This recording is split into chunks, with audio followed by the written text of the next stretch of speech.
पूरी दुनिया में पक्षियों की लगभग 10,000 से भी ज्यादा प्रजातियां पाई जाती है। सभी के वही 2 पंजे, 2 पंख और एक गर्दन होती है। लेकिन इन्हीं पक्षियों में एक ऐसा पक्षी भी होता है जिसकी एक अलग ही पहचान होती है, जो आसमान का सीना चीरकर हजारों मीटर ऊपर 120 किलोमीटर की रफ्तार से उड़ता है, जो खुद से कई गुना अधिक वजन के शिकार को भी अपने पंजों में दबोच कर उड़ जाता है। और इसीलिए उसे पक्षियों का राजा कहा जाता है, जिसे हम बाज के नाम से जानते हैं। और एक बाज इतना ऊंचा मुकाम हासिल करता है अपनी ट्रेनिंग और अपने पुनर्जन्म की वजह से। अगर आप भी इस दुनिया में एक मुकाम हासिल करना चाहते हो तो एक बाज को बाज बनने का पूरा सफर आपको जानना बहुत जरूरी है, क्योंकि 25 से 30 साल की उम्र तक आने के बाद भी लोगों को रिस्क लेने से डर लगता है। लेकिन एक बाज के जीवन की शुरुआत ही रिस्क से होती है। जिस उम्र में बाकी पक्षियों के बच्चे सिर्फ चींची करना सीखते हैं, उस उम्र में एक मादा बाज अपने बच्चों को पंजों में दबोचकर हजारों मीटर ऊपर आसमान की ऊंचाइयों में उड़ जाती है, उसे ये बताने के लिए कि तेरा जन्म आसमान का सीना चीरकर सबसे ऊपर उड़ने के लिए हुआ है। तेरा जन्म पक्षियों का बादशाह बनने के लिए हुआ है। जमीन से हजारों मीटर ऊपर ले जाकर मादा बाज उसे अपने पंजों से छोड़ देती है और यहीं से शुरू होती है उसकी हाई रिस्क ट्रेनिंग। वो चूजा जमीन की तरफ तेजी से गिरने लगता है।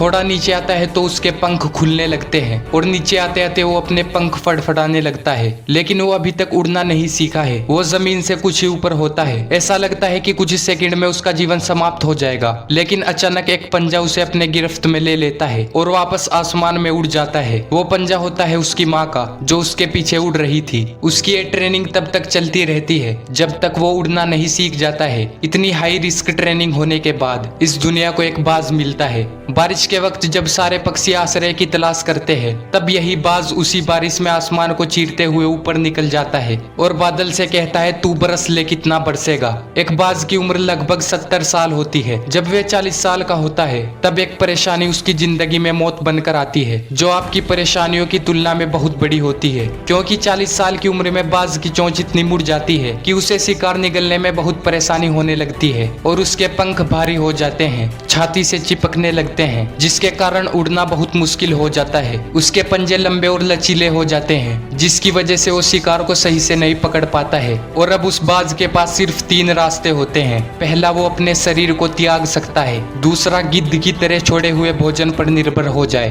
और तीसरा, सबसे कठिन और पीड़ादायक रास्ता, अपने आप को पुनः स्थापित करके फिर से आसमान का सीना चीरकर उड़ने का। और वो इसी तीसरे रास्ते को चुनता है और फिर अपने पास की सबसे ऊंची चोटी पर पहुंच जाता है। वहां पर अपना घोंसला बनाता है और फिर शुरू होता है परेशानियों को जड़ से उखाड़कर आसमान में उड़ने का सफर। वह अपनी चोंच को एक चट्टान पर मार मार कर तोड़ देता है, लहूलुहान हो जाता है और इंतजार करता है एक नई चोंच के आने का। और उसके बाद अपनी नई चोंच से अपने पंजों को काट देता है और फिर इंतजार करता है नए पंजों के उग आने का।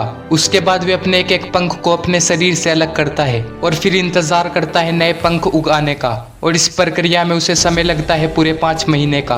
इन 5 महीनों की कड़ी तपस्या के बाद एक बाज का पुनर्जन्म होता है और वो फिर से तैयार हो जाता है आसमान का सीना चीरकर उड़ने के लिए। जो 3 रास्ते बाज के पास थे, वही 3 रास्ते आपके पास होते हैं। लेकिन कुछ लोग पहले रास्ते को चुनते हैं और परेशानियों के तले दबकर सुसाइड कर लेते हैं। ज्यादातर लोग दूसरे रास्ते को चुनते हैं और वो परेशानियों का बोझ पड़ते ही अपने लक्ष्य को छोड़कर एक नॉर्मल लाइफ जीने लगते हैं। और कुछ वो लोग भी होते हैं जो इन परेशानियों को लात मारकर अपनी मेहनत के दम पर बाज की तरह आसमान की बुलंदियों को छूते हैं। दोस्तों, बाज की ये ट्रेनिंग हमें बहुत बड़ी सीख देती है कि अगर रिस्क लेना पड़े तो लो। अपनी फील्ड में खुद को इतना ट्रेंड कर लो कि उस फील्ड में आपसे ऊपर उठने के बारे में सोचकर लोगों के पसीने छूट जाएं। तभी आप अपनी फील्ड के बादशाह कहलाओगे। तो आज के लिए बस इतना ही। मिलते हैं नई वीडियो के साथ, तब तक के लिए जय हिंद, जय भारत।